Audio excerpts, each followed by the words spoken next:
Hello, okay. So hari ini saya mau tunjuk macam mana cara untuk buat saya punya future wall, my modern fun-ish style future wall.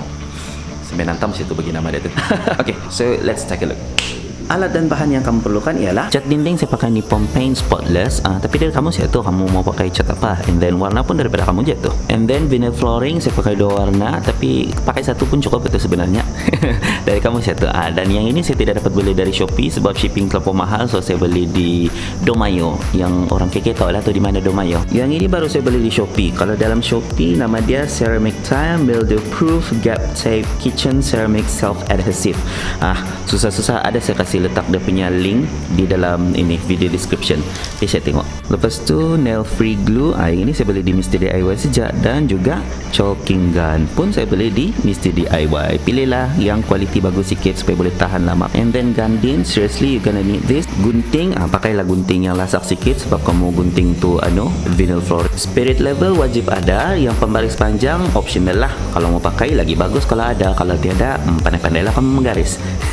Pensel jangan lupa. And then you're gonna need a lot of this masking tape, like seriously, supaya kamu tidak menyesal di kemudian hari. Ini dinding sebelum kejadian, dan ini dinding selepas saya cat lah, tapi saya cat di tengah saja sebab sebenarnya cat tu lebihan saya mengecat di bilik. Lepas tu saya buat di tepi dulu, bagian tepi tu saya buat macam shiplap lagi tu konon-kononnya. Lepas tu baru saya buat proses yang sedikit leceh ni, iaitu menggunting vinyl flooring tu jadi kepingan-kepingan kecil untuk membentuk desain yang ala-ala bun-ish tu, ala yang macam dalam game Farmville tu. Dan untuk tanpa vinyl flooring tu, walaupun dia memang sudah ada gam, ada yang saya pakai nail free glue juga sebab ada yang tidak mau melekat tu, ataupun tidak berapa melekat, especially lepas sudah dipotong-potong tu. And then saya tampal juga tu gold tape untuk kasih up lagi dia punya rupa supaya nampak lagi eksklusif. Gitu. Dan last sekali, jangan lupa tampal masking tape sebanyak yang mungkin untuk hold to vinyl flooring sampai dia punya gam betul-betul pure. Biarkan saja dalam 2-3 hari begitu. Kalau ada juga yang tertanggal, maknanya memang kamu kena letak gam baru tu. Kamu letaklah gam tu, nail free glue. Dan jangan lupa untuk ketok-ketok sikit vinyl flooring tu pakai gandin. Jangan pakai tukul, nanti rosaklah tu vinyl flooring. Dan kalau pakai tangan, nanti tangan kamu pula yang merana.